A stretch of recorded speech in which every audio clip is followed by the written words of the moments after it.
Welcome back. Chicago dogs in need. The city's animal rescue organizations are raising the red flag about a serious population problem at Animal Care and Control. In our special report tonight, we take a look at just how serious this issue has become and how you can help. Chicago Animal Care and Control is facing a major space issue when it comes to the city's dog population. We're over 1,000 more in strays than we were this time last year. So we're definitely seeing it, we're feeling it in general, just of the amount of animals that are coming in the door that need our assistance. Unfortunately, more dogs coming in has also led to a roughly 3% increase in euthanasia rates comparing January to October of this year to the same period last year. 368 more dogs. In total, animal control officers have picked up more than 4,000 dogs since the start of 2022. That's on top of the dogs being brought directly into the shelter. There are a lot of animals coming in the shelter right now, either coming in as strays, owner surrenders, confiscates. It's definitely an influx right now. A lot of it is the economy. A lot of people aren't working right now. Some people went back to work and they don't have time for their pet anymore. Evictions started again, so that's a part of it too that we're seeing. According to a Fox 32 Chicago Freedom of Information request, roughly a third of those dogs came from 3 zip codes: in Chatham, 60619, South Chicago, 60617, Roseland, 60628. We found that these are areas, just going on our data, matched up with places that were just underserved areas in Chicago. So if you look at places like Roseland and Austin, there's not a lot of green spaces there for the people in general, but also for dogs. There's no dog parks.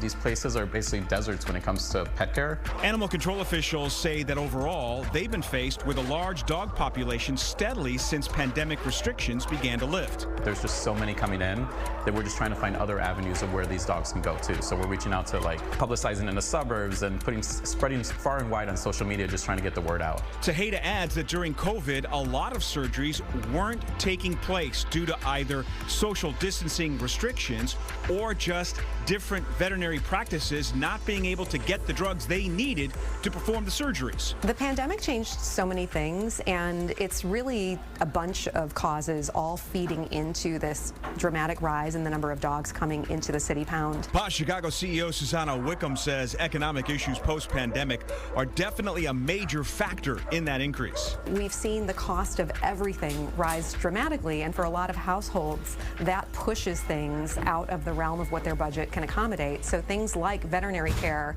are now really expensive. John Garrido with Garrido Stray Rescue, another CACC partner, says landlords saying no to certain types of dogs also plays a role. There's a lot of landlords that are either restricting certain breeds or restricting animals altogether. So now the person's faced with either be homeless or figure out what they're going to do with their kids or give up the dog. Then there's the backyard breeders that are out there trying to sell animals, and the ones that don't sell right away, they'll just let them out. Chicago Animal Care and Control says efforts through partner organizations go a long way to managing the issue, like the spay-neuter partnership they've developed with PAWS Chicago. So we began a couple of months ago offering weekly slots to Animal Care and Control for free out of our clinic that would allow them to get some of these large dogs adopted more quickly. So we've been taking 10 large dogs a week here for surgery, supplying the surgery so that those dogs can get adopted. If someone's here looking to adopt a dog and that dog is already spay-neutered, that dog can leave that same day, which means that kennel now opens up for the next animal in need. All the organizations Fox 32 Chicago spoke with say that getting more spay and neuter surgeries done and making them more accessible would go a long way towards helping with the dog overpopulation problem. And we're on track to do about 17,500 this year. We're open 5 days a week, open to the public, and we have both free and low-cost options. Another big step is helping to keep dogs out of animal care and control in the first place, something the Garrido Stray Rescue Foundation has been playing a key role in since it got its start in 2014.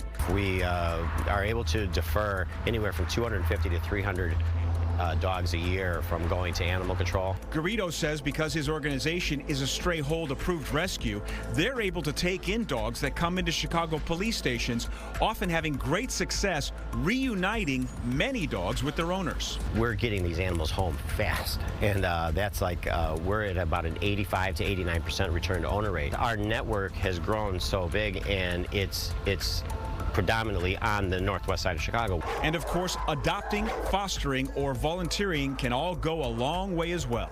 When someone takes a foster animal, that means that creates space here at the medical center. We can pull another animal from Animal Care and Control. So the fosters really are saving 2 lives. To change it, I think it really comes down to education. That's the biggest thing. One, trying to educate as much of the public as possible. I have faith in Chicago. I have faith in pet lovers that will come through this. And I think once we start spay neuters, I think get back on track, and once we start controlling the population and microchipping more of their pets and keeping those up to date, I think we'll be back to where we were pre-pandemic and on the right track to having better outcomes here in general. I'd be remiss if I didn't mention that we have plenty of dogs up for adoption at my shelter, West Suburban Humane Society. If you're interested in helping support the dogs of Chicago Animal Care and Control and the rescue community in the Chicago area, we have a few organizations and resources on our website, fox32chicago.com. Don?